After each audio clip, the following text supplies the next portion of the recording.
오늘 하나님께 우리들이 주신 말씀은 4월 30일 말씀이죠. 4월달 마지막 말씀이고요. 열왕기상 11장 26절부터 43절까지의 말씀이 우리들에게 주어졌습니다. 우리가 계속해서 지난주부터 솔로몬의 이야기가 이어지고 오늘로써 이제 솔로몬이 이제 생애를 마지막으로 마무리하는 장면까지 보게 됩니다.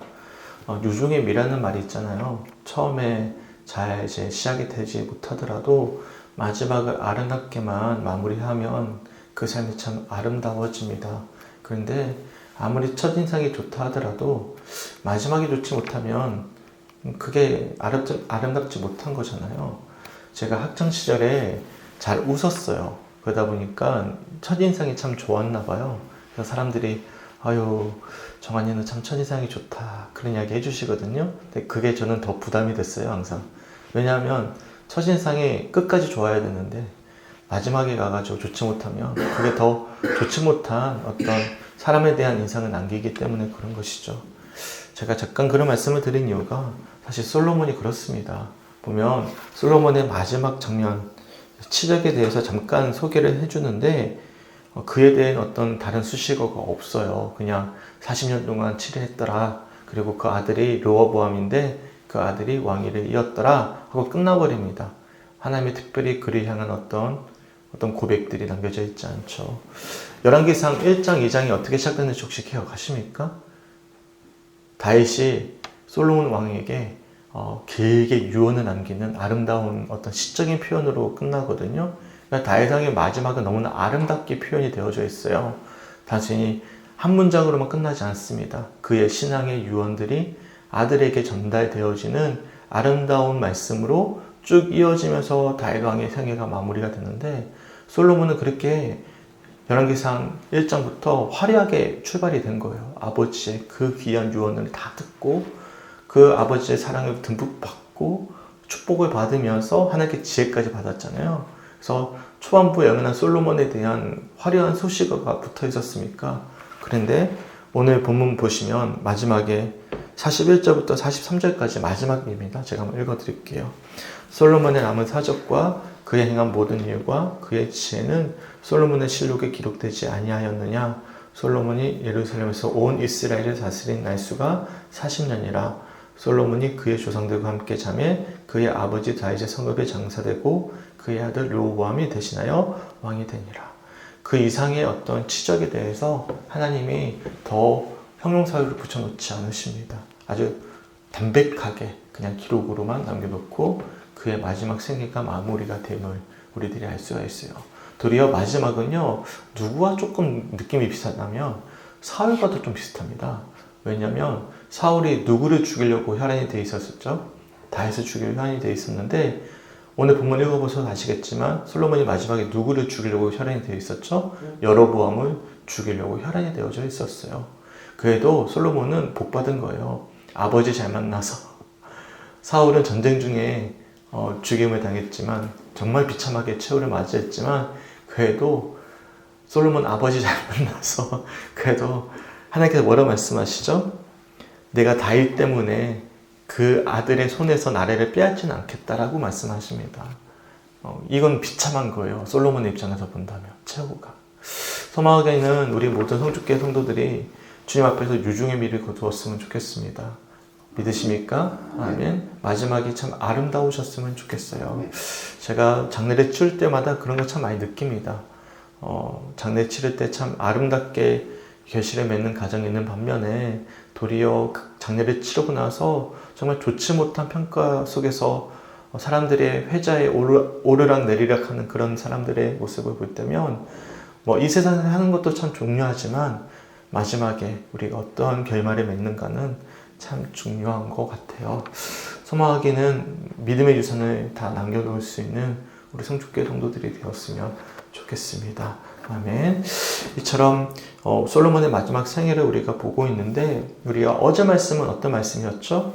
솔로몬이 결국에 하나님과 완전히 마음이 돌아서게 되고 하나님과의 마음이 완전히 갈라지게 되니까 하나님이 그동안 막고 있었던 원수들의 손을 이제 놔버리셨어요. 그래서 남쪽과 북쪽에서 모두 다 이제 원수들이 호시탐탐 이제 솔로몬 왕국을 이스라엘 왕국을 노리게 되는 형국을 마주하게 되고요. 내부적으로 오늘 본문 말씀을 보시면 반란 아닌 반란이 일어나기 시작하는 것입니다. 우선 26절부터 28절의 말씀을 보시면 여로보암이라는 한 인물이 소개가 되어집니다. 우선 이 인물은요, 굉장히 불행한 배경을 가지고 있어요. 제가 26절 말씀 한번 읽어드릴게요. 솔로몬의 신한 느밧의 아들 여로보암이 또한 손을 들어 왕을 대적하였으니 그는 에브라임 족속인 스레다 사람이요 그의 어머니의 이름은 스루아이니 과부더라. 보시면 이 여로보암을 소개해 주길 에브라임 족속의 스레다 사람이라고 나와 있잖아요. 이 스레다라는 지역이 지금 학자들도 어디인지를 정확히 몰라요. 그러니까 흔히 말하면 유명한 곳이 아닌 거예요. 그러니까 아주 이름조차 찾아가기가 어려운 어디 지역인지 정확히 알 수가 없는 무명의 지역입니다. 더군다나 스루아인이 과부더라. 그러니까 과부입니다. 과부에. 그러니까 얼마나 불행한 지금 어떤 좋지 못한 배경을 가지고 있는지 알 수가 있어요. 그런데 이 여로보암은 누가 들어서 사용했죠? 솔로몬이 들어서 사용했어요. 27절과 28절 말씀해 보시면 이렇게 말씀합니다. 그가 손을 들어 왕을 대적하는 까닭은 이러하니라. 솔로몬이 밀로를 건축하고 그의 아버지 다윗의 성읍이 무너진 것을 수축하였는데 이 사람 여로보암은 큰 용사라. 솔로몬이 이 청년의 부지런함을 보고 세워 요셉 족속의 일을 감독하게 하였더니. 그러니까 아마 이 여로보암이 큰 용사라고 하니까 등치가 크거나 아니면 힘이 있거나 그런 사람이었던 것 같고, 더군다나 부지런했던 것 같아요. 성실했던 것 같아요. 비록 배경이 불행하지만 그의 능력이 아마 좋았던 것 같습니다. 그래서 누가 글을 들여다 썼습니까? 우선은 솔로몬이 글을 들여다 썼어요. 그래서 밀로를 건축하고 그리고 성읍이 무너진 것을 수축하는데 감독관으로 이를 이제 대신해서 쓰게 했던 인물이 여로보암이라는 인물인데, 아이러니하죠. 하나님은 그 여로보암을 들어서 도리어 솔로몬을 대적하게 만듭니다. 그래서 26절 말씀에 솔로몬의 신한 느밧의 아들 여로보암이 또한 손을 들어 왕을 대적했다라는 표현이 있죠. 이 들어라는 것이 이제 표현이 한국어로는 들어라는 것이 마치 여로보암이 손을 들었다라고만 보일 수 있는데, 이게 원어로 보면 들게 했다라는 수동형입니다. 그러니까 누가 들게 하신 거예요? 하나님이 그의 손을 들게 만들었다라는 의미를 담고 있는 게 들어라는 단어의 원어의 원래 의미입니다. 그러니까 하나님이 내부에서 가장 솔로몬이 어떻게 보면 믿었던 사람이겠죠. 어떻게 보면. 왜냐하면 불쌍한 사람 내가 들여다가 용사로 키우고 성실하게 한 족속을, 요셉 족속은 얼마나 많은 족속입니까? 요셉 족속, 에브라임 지파, 베냐민 지파를 다스리고 감독할 수 있는 지휘관을 주었는데 도리어 그를 들어서 누구를 대적하게 만들어버린 거죠? 솔로몬을 사실상 대적하게 만들어버리는. 흔히 말하면 솔로몬이 뒤통수를 크게 한 대 맞은 거예요. 이처럼 이 여로보암의 배경을 우리들이 알 수가 있습니다. 어느 날 이 여로보암이 선지자 아이야라는 사람을 만나게 됩니다. 이 아이야가 어떻게 하냐면 새 옷을 입고 있다가 그것을 12조각으로 나눠 찢어요. 하나님이 주셨던 감동인 것 같아요. 그 10조각을 여로보암에게 가지게 하고, 그러면서 뭐라고 이야기하면 이 찢어서 10지파를 솔로몬의 손에서 빼앗겠다. 그리고 너에게 주겠다라고 이야기를 합니다. 하지만 한 지파, 거기에 베냐민 지파가 나중에 들어가거든요. 한 지파를 내가 유다 지파, 솔로몬에게 주겠다라고 말씀을 합니다. 유명한 말씀이죠. 그러면 이어지면서 왜 그러냐면 33절 말씀처럼 솔로몬이 누구를 저버렸기 때문이죠? 하나님을 저버렸기 때문에 주어지는 결과이다. 이제 여로보암은 이 10지파를 가지고 이제 다윗처럼 내가 정말 하나님의 말씀을 잘 지키고 행하면 견고한 집이 되어질 것이다. 하나님께서 여로보암에게 약속해주는 장면이 오늘 본문의 주된 내용입니다. 그런데 저는 여기서 좀 희망을 좀 보았어요. 절망적인 말씀이 계속 이어졌는데 여기 보시면 계속 수식되어지는 표현들이 한 가지가 있습니다. 우선 32절 말씀 보십시오. 32절 말씀 보시면 계속 누구를 수식해주고 있냐면 다윗이 갑자기 들어가 있습니다. 제가 32절 말씀 읽어볼게요. 오직 내 종 다윗을 위하고 이스라엘 모든 지파 중에서 택한 성읍 예루살렘을 위하여 한 지파를 솔로몬에게 주겠다. 여기 보시면 누가 등장합니까? 내 종 다윗을 위하고 내가 택한 성읍 예루살렘을 위하여 한 지파를 솔로몬에게 주겠다라고 말씀합니다. 하나님의 입장에서 본다면 솔로몬은 완전히 버려진 거예요. 그러면 사실상 모든 것들이 다 이뤄야 되는 상황이지만 하나님은 누구와 약속을 맺으셨죠? 다윗과 언약을 맺으셨어요. 하나님은 한 번 맺은 언약은 신실에 이행하시는 분이십니다. 믿으십니까? 그 언약을 기억하시고 신실하신 하나님께서 뭐 하는 거예요? 오직 내 종 다윗을 위해서 솔로몬의 지파까지도 빼앗지는 않으시는 것입니다. 그러니까 희망을 남겨놓는 거예요. 저는 여기서 하나님의 신실하신 언약에 이행하시는 그 희망을 저는 보게 되었습니다. 하지만 공과사는 분명하시죠. 33절 말씀처럼 아닌 부분에 있어서는 명확하게 분명하게 지적하시고 맺고 끊음이 정확하신 하나님이셔요. 하지만 그럼에도 불구하고 하나님은 34절 말씀 보십시오. 이렇게 말씀합니다. 그러나 내가 택한 내 종 다윗이 내 명령과 내 법도를 지켰으므로 내가 그를 위하여 솔로몬의 생전에는 온 나라를 그의 손에서 빼앗지 아니하고 주관하게 하려니와 라는 말씀을 하고 있는 거예요. 그러니까 내가 택한 내 종 다윗의 내 명령과 법도를 잘 지켰기 때문에 그와 맺었던 언약을 내가 신실히 이행하기 위해서 솔로몬의 생전에는 나라를 완전히 빼앗지 않겠다. 빼앗더라도 또한 솔로몬의 지파, 유다 지파는 그대로 남겨두겠다라는 하나님의 신실하심을 우리가 이 말씀을 통해서 알 수가 있어요. 더 놀라운 사실은 36절 말씀 보십시오.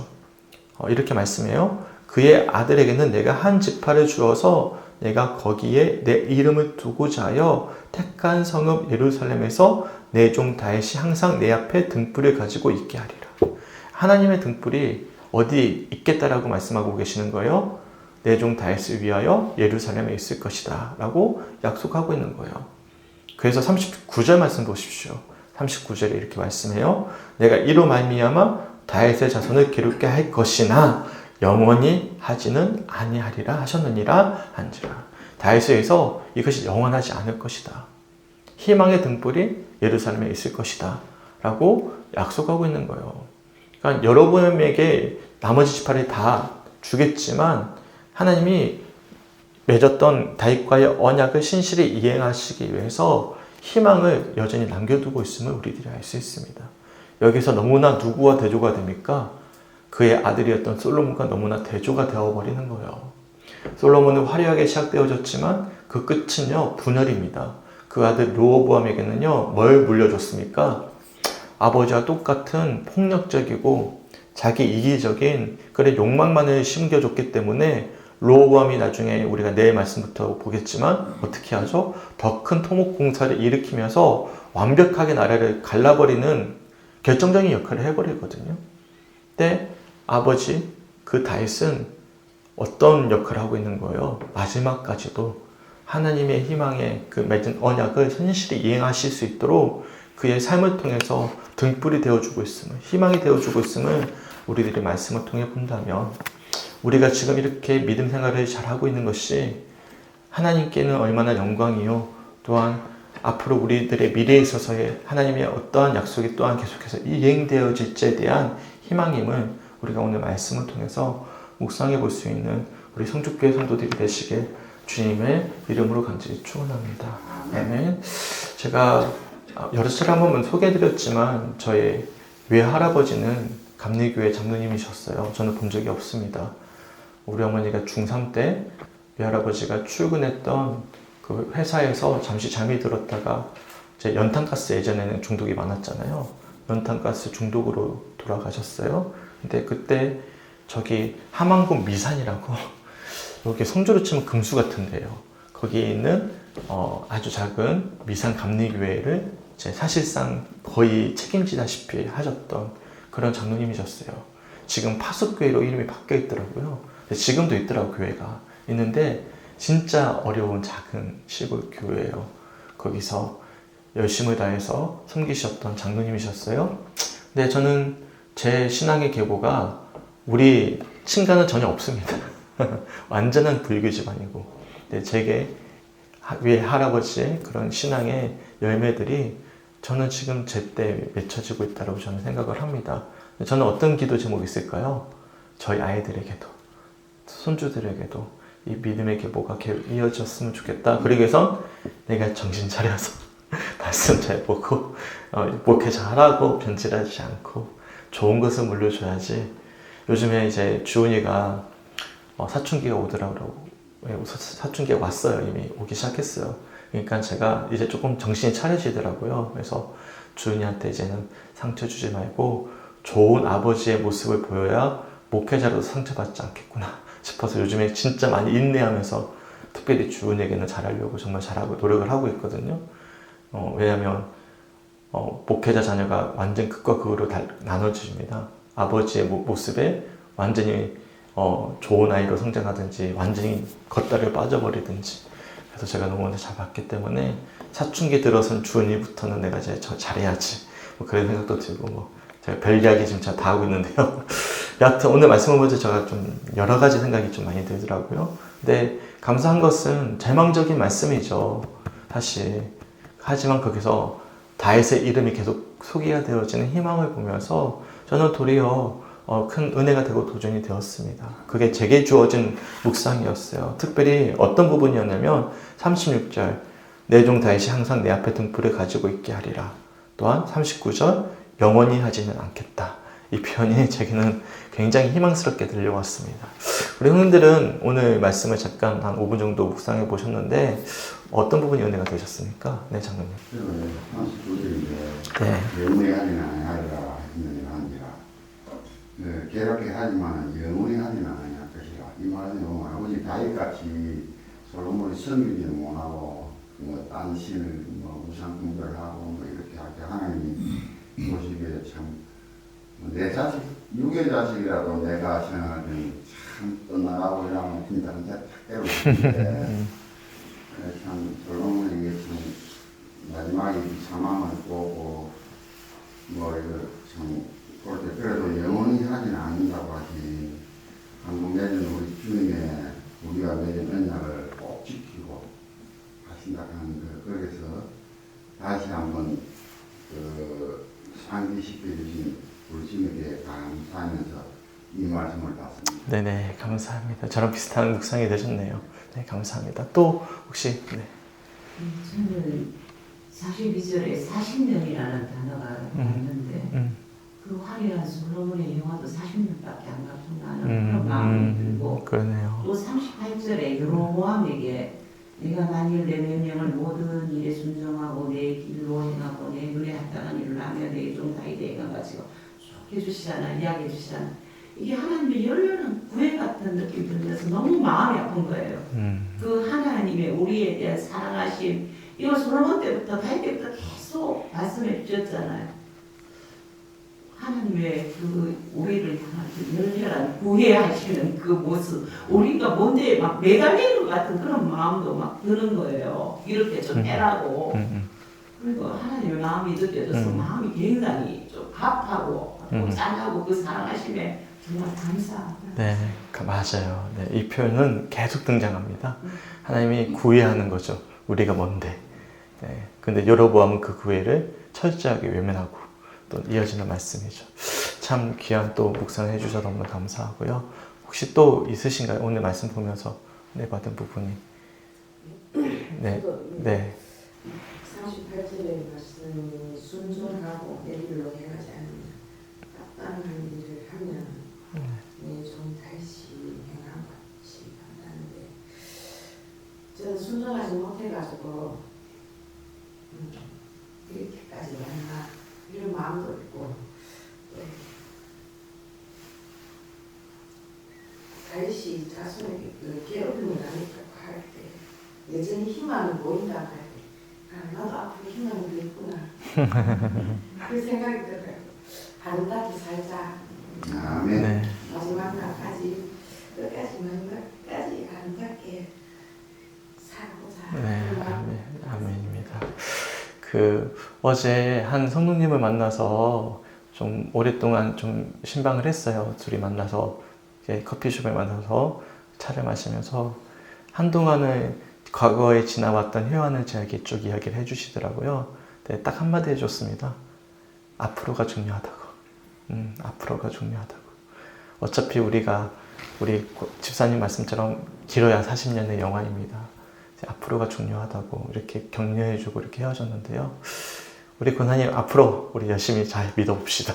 아멘. 묵상해 주셔서 너무 감사합니다. 혹시 또 있으신가요? 우리 이 권사님은 혹시 있으신가요? 솔로몬이 중간에 돌아섰으면 그래도 하나님 그가 할 수 있었는데 생각이 들면서 오늘은 아무 말도 안 해야지 하고 눈 감고 했는데 갑자기 그래서 요 솔로몬도 안 들어오고 다 이렇게 꽁치고 있었잖아요. 근데 우리도 주님 믿다가 안 믿는 사람들이 많을 거잖아요. 그래 그 사람이 조금이라도 하나님이 마음속에 씨앗을 남겨두었으면 다시 돌아오지 않을까 네, 아멘. 그런 마음이 들었어요. 네, 감사합니다. 아멘입니다. 결국에는 안 돌아온 건 누구 책임이죠? 솔로몬의 책임이죠. 근데 하나님은 계속 기다리고 계시는 거죠. 어쩌면 마지막까지도 기다리고 계시지 않았을까 싶습니다. 나눠주셔서 오늘 감사하고. 혹시 이태호 권사님 혹시 나눠주실 부분이 있으신가요? 없으시고요? 네. 이야기가 길어져서. 아, 네. 괜찮습니다. 네. 우리 사모님도 혹시 있으신가요? 네, 저는 여기 전반적으로 다윗의 얘기가 계속 나오는데 하나님께 도대체 다윗은 어떤 존재였을까 이런 생각을 좀 해봤어요. 하나님의 위로가 되어주는 사람이었을까 아니면 하나님의 자랑이었을까 이런 생각들을 하고 또 저희가 리딩 디저스를 계속 하고 있는데 다윗 왕처럼 행하지 않았다 이런 얘기들이 계속 나오거든요. 왕들이.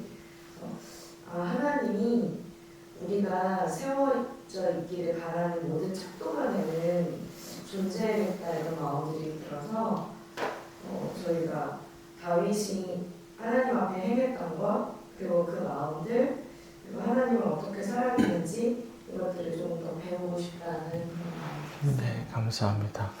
그렇죠. 나중에 이 다윗이 기준이 됩니다. 네, 기준이 된다는 건 참 영광이죠.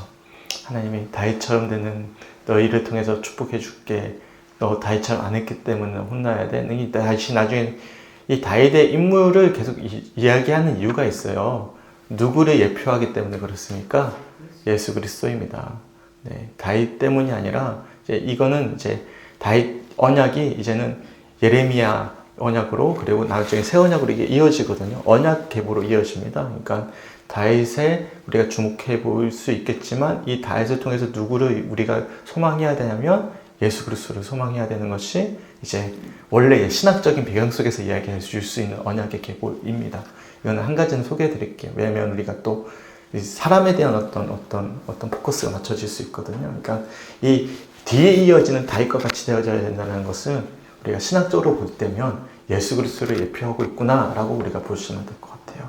근데 너무 귀한 묵상 해주셔서 너무 감사하고 되게 필요한 이야기입니다. 언젠가 한번 드리려고 그랬어요. 나중에 11개의 상한 말씀 이어질 표현들입니다. 다 안 나누셔도 돼요. 그러니까 부담 갖지 않으셔도 되고요. 제가 이렇게 하는 이유가 있습니다. 왜냐하면 첫째로는 묵상은 나눌수록 풍성해지고 두 번째로는 온라인으로 예배하고 있는 성도들에게 도전을 주기 위함이고 그리고 세 번째로는 죄송해요. 제 욕심입니다. 제가 은혜 받고 싶어요. 제가 은혜가 됩니다. 제가 네, 제 욕심 부려서 죄송합니다. 제가 은혜가 돼요. 성도들 이야기 듣다 보면 네, 제가 풍성해지니까 이런 시간을 가지니까 저를 은혜 받게 해주셔서 너무나 감사합니다. 다음에 함께 기도했으면 좋겠습니다. 화요일은 나라를 위한 기도인데요. 3가지 기도 좀 읽어드릴게요. 첫 번째, 예전 시대와는 다른 사회적 문제들에 대해 무지하지 않게 하시고 사회 문제를 위해 구체적으로 기도할 수 있도록 무지하셔서는 안 돼요. 요즘에 너무 많아요. 도박, 마약, 성범죄, 동성애, 사이비 범죄 등등등등 너무나 많습니다. 애들 다 키우셨잖아요. 우린 애들이 지금 키우고 있잖아요. 아이들 사이에 마약이 있습니다. 아십니까? 네, 이게 우리와는 상상 자체가 다릅니다. 또 우리 보면 초등학교에도 벌써 뭐 성범죄 같은 비슷한 일들도 벌어지기도 하고, 이게 우리 때와는 또 달라요. 그러니까 우리가 항상 깨어서 기도해 주셨으면 좋겠습니다. 아멘. 두 번째, 새로 선출된 국회의원들이 당의 이익을 위해서 일하지 않게 하시고 국민을 위해 정직하고 청렴하게 일할 수 있도록. 세 번째, 대통령과 국민의 마음이 하나 되게 하시고 지혜롭고 공의롭게 직무를 수행하는 대통령이 될 수 있도록. 어제 보니까 영수회담이 처음으로 벌어졌더라고요. 이유를 다 떠나서 일단 화합하는 장면들은 무조건 좋다고 저는 생각을 합니다. 이제 앞으로 여야가 서로 싸우지 말고 하나 되어져서, 진짜 어렵잖아요, 사실. 요즘 마트 가는 게 정말 무섭거든요. 네, 진짜 저는 딸을 키우니까 어쩔 수 없이 식재료가 많이 드는데요. 이게 감당이 안 됩니다. 그래서 빨리 물가가 안정화될 수 있도록 우리가 함께 여야를 떠나서 세워진 국회의원들과 대통령이 지혜를 모아서 정말 아름답게 나라를 잘 치리할 수 있도록 우리가 함께 기도해 주셨으면 좋겠습니다. 아멘. 그래야 서민들이 살지. 그래서 함께 기도해 주셨으면 좋겠습니다. 이처럼 오늘 우리나라를 위해서 준비해 주셨으면 좋겠습니다. 함께 기도하겠습니다. 주님, 너무나 감사합니다. 참 솔로몬이 화려하게 시작했지만 마지막에 참 아름답지 못한 결과로 맺어졌지만, 그럼에도 불구하고 그 가운데 다윗의 헌신과 사랑을 통한 희망이 빛나고 있었음을 말씀을 통해 붙잡게 하심에 주님 너무나 감사합니다. 더 나아가서 그런 아버지 과정들 속에서 세워진 여로보암을 향해서도 하나님이 절절한 애절함으로 하나님의 사랑을 다시 한 번 더 고백하고 있는 장면들을 통해서 우리가 무엇이 간데 이처럼 하나님 우리를 사랑하시고 끝까지 우리를 붙잡고자 하시는지, 또한 그 하나님의 사랑의 음성을 듣게 하심에 또한 너무나 감사합니다. 더 나아가서 앞으로 우리 역시도 예수 그리스도가 표본이 되는 그 다윗의 이름이 기준이 되었던 것처럼 우리 삶 속에서 그런 하나님의 기준이 세워질 수 있도록 인도하여 주시고, 그렇게 주님께 영광 올려드릴 수 있는 우리 성축교회 성도들의 아버지 삶이 될 수 있도록 인도하여 주시옵소서. 사흘 한 달 동안 읽었던 말씀들 잘 믿음으로 소화하게 하심에 감사합니다. 또한 5월 첫 주부터, 첫날부터 또한 주어지는 말씀을 통해서 날마다 새로운 은혜가 더하게 하여 주시옵소서. 또한 특별히 오늘 하루 우리 나라를 위해 기도하기 원합니다. 나누었던 기도 제목들 이외에도 우리 나라를 향한 사랑하는 마음을 가지고 중보하는 오늘 하루 될 수 있도록 주님 인도하여 주시옵소서. 감사드리며 우리를 사랑하시는 예수님의 이름으로 간절히 기도드렸습니다. 아멘.